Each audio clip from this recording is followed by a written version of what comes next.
जो आंसर की है और इसका जो रिजल्ट है वो कब जारी होगा, क्या ट्रेंड रहता है, कितने दिनों के बाद आंसर की आती है बेटा, वो मैं आपको बताने वाला हूँ। और हम लोग एक मुहिम भी शुरू करने वाले हैं बेटा कल से, उसमें मुझे आपका बहुत सपोर्ट चाहिएगा। प्यारे बच्चों, मैं सबसे पहले आपको बता दूं कि हमारा यूपी सी नेट का जो एग्ज़ाम हुआ है बेटा, वो हुआ है 21 मई को। हमारा एग्ज़ाम कब हुआ बेटा?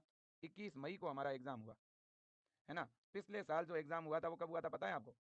पिछले साल जो एग्ज़ाम हुआ था ना, है ना, वो हुआ था 14 जून को, है ना। पता है ना आपको? यूपी सी नेट 2024 का जो एग्ज़ाम हुआ था ना बेटा, वो हुआ था 14 जून को। कब हुआ था? 14 जून को पिछले साल एग्ज़ाम हुआ था, है ना। और पिछले साल हुआ ये था बेटा कि यूपी सी नेट ने मना कर दिया था आंसर की जारी करने के लिए। उन्होंने कहा हम डायरेक्ट रिजल्ट जारी करेंगे, आंसर की जारी नहीं करेंगे।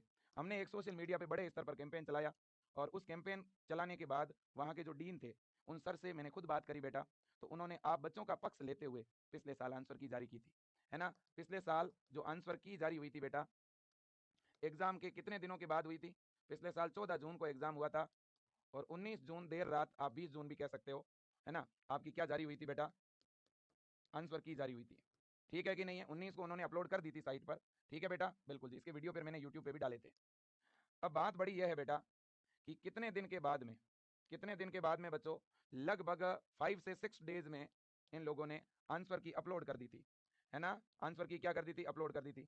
तो अगर अपन इस बार की बात करें, तो हमारा एग्जाम कब हुआ है? 21 मई को हुआ है। मैं ये चाहता हूं बेटा कि क्या पता कि Atal Bihari university direct result ही जारी कर दे। तो ऐसा कई बार हुआ है पहले बेटा, क्योंकि मैं तो पिछले कई वर्षों से आपके लिए काम कर रहा हूँ। तो इसलिए हमें कल से एक काम करना है।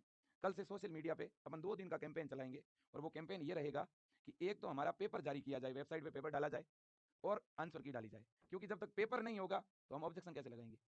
भाई हमारे पास वैसे पेपर आप बच्चों ने तो दे दिया है, लेकिन एक ऑफिशियल पेपर यूनिवर्सिटी से हम मांग करेंगे कि कल से वेबसाइट पे डाला जाए, ताकि हम लोगों को आंसर की पर ऑब्जेक्शन लगाने में सुविधा हो।